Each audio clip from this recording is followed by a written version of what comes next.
ছোট্ট হাতির বড় স্বপ্ন। এক ঘন সবুজ জঙ্গলে থাকত একটি ছোট্ট নীল রঙের হাতি। তার নাম ছিল গোলু। গোলু খুব মিষ্টি, কিন্তু সে একটু আলাদা ছিল। তার সুরটা ছিল ছোট। বড় হাতিরা তাকে নিয়ে হাসত, বলতো, এত ছোট সুর দিয়ে কি করবে?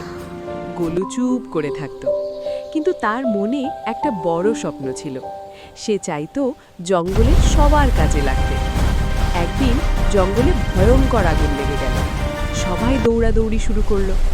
বড় হাতিরা পানি আনতে পারছিল না, পথটা ছিল খুব সরু। তখন গোলু এগিয়ে এলো। তার ছোট্ট সুর দিয়ে সে ঝর্ণা থেকে পানি এনে আগুন নেভাতে লাগলো, অল্প অল্প করে, কিন্তু থামেনি। অবশেষে আগুন নিভে গেল। সবাই অবাক। সেদিন সবাই বুঝলো, আকার নয়, সাহস আর চেষ্টা থাকলেই কেউ বড় হতে পারে। গোলু হেসে বলল, আমি ছোট হতে পারি, কিন্তু আমার মনটা বড়।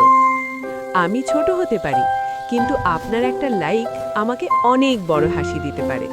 ভিডিওটা ভালো লাগলে সাবস্ক্রাইব